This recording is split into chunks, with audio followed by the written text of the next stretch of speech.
আসসালামু আলাইকুম everyone, welcome to ফিজাস kitchen. আজকে মাছের মাথা দিয়ে পুঁইশাকের একটা রেসিপি নিয়ে আপনাদের মধ্যে চলে আসলাম। হয়তো এই রেসিপিটা অনেকের কাছেই অপরিচিত, তবে বাসায় যদি একবার এই অপরিচিত রেসিপিটা ট্রাই করেন তবে আমার মনে হয় আপনার হাতের রান্নার প্রশংসা করতে পরিবারের সকল সদস্য বাধ্য। তো চলুন আমরা পুরো রেসিপিটা দেখে নিই। এই জন্যই হচ্ছে প্রথমে একটা মাছের মাথা লেবু এবং লবণ দিয়ে খুব ভালোভাবে ডলে ডলে ধুয়ে পরিষ্কার করে নিতে হবে।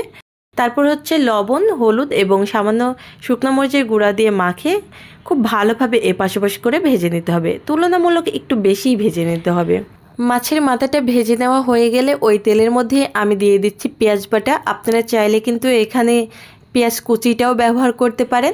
এরপর হচ্ছে 1 টেবিল চামচের একটু বেশি রসুনের পেস্ট, 1 টেবিল চামচ আদার পেস্ট, 1 টেবিল চামচ জিরার পেস্ট, সব কিছু একসঙ্গে খুব ভালোভাবে নাড়াচাড়া করে মিশিয়ে নেব। কয়েক সেকেন্ড নাড়াচাড়া করে মেশানো হয়ে গেলে এর মধ্যে শুকনো উপকরণগুলো দিয়ে দিচ্ছি হলো এখানে পরিমাণ মতো লবণ, পরিমাণ মতো শুকনো মরিচের গুঁড়া, পরিমাণ মতো হলুদ এবং 1 টেবিল চামচের মতো আমি ধনিয়া গুঁড়া দিয়ে দিচ্ছি। এবার সবগুলো উপকরণ একসঙ্গে খুব ভালোভাবে নাড়াচাড়া করে 2 থেকে 3 মিনিট সময় নিয়ে মশলাটা আমি কষিয়ে নেব। প্রত্যেকটা রেসিপির ক্ষেত্রেই কিন্তু এই মশলা কষানোটা খুবই গুরুত্বপূর্ণ। মশলাটা যত ভালো কষানো হয় রেসিপির স্বাদটা কিন্তু ততটা ভালো আসে। তো এই যে যখন তেলটা উপরে একদম চলে আসবে ঠিক সেই টাইমে এর মধ্যে আমি দিয়ে দেব মাছের মাথাটা। তবে মাছের মাথাটা কিন্তু আমি একটু ভেঙে ছোট করে নিয়েছি, ছোট ছোট টুকরো করে নিয়েছি, সেইটাই দিয়ে দিচ্ছি। এইটাও আমি বেশ কিছুটা সময় মশলার সঙ্গে নেড়ে চেড়ে কষিয়ে নেব। এবার হচ্ছে এই কষানো মাছের মাথার মধ্যে আমি কেটে রাখা পুঁইশাকগুলো দিয়ে দিচ্ছি। তবে পুঁইশাকের সঙ্গে এখানে আমি আলু এবং পটল ব্যবহার করছি, আর এইগুলো আমি এইভাবে কেটে নিয়েছি।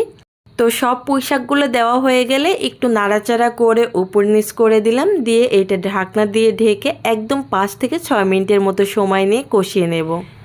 তবে এর মাঝখানে 2-1 বার ঢাকনাটা উঠে একটু নাড়াচাড়া করে দিতে হবে। একদম 6 মিনিট পরে ফিরে আসলাম।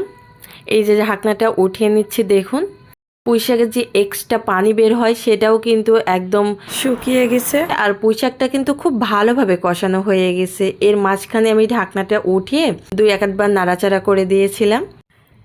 এটা কষানো অবস্থাতেই কিন্তু দেখুন পটল এবং আলুটা সিদ্ধ হয়ে গেছে।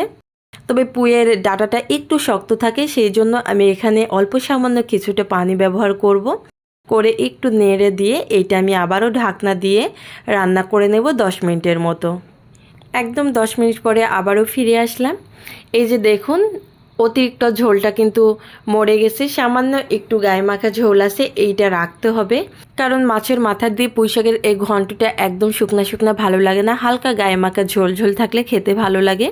তো এই পর্যায়ে রান্নাটা আমার একদম কমপ্লিট। এবার চুলা থেকে নামিয়ে নেব। তবে তার আগে উপর দিয়ে কিছুটা পরিমাণ গরম মশলার গুঁড়া আমি দিয়ে দিচ্ছি। এই গরম মশলার গুঁড়াটা স্কিপ করবেন না, অবশ্যই শেষে উপর দিয়ে ছিটিয়ে দেওয়ার চেষ্টা করবেন। আপনারা তো মাছের মাথা দিয়ে অনেক ধরনের রেসিপি খেয়েছেন, আবার পুঁইশাক দিয়েও অনেক ধরনের রেসিপি খেয়েছেন। বাসায় একবার অবশ্যই এই রেসিপিটা ট্রাই করবেন। ইনশাল্লাহ সবাই আঙ্গুল চেটে পুটে খাবে এবং আপনার রান্নার প্রশংসা করবে।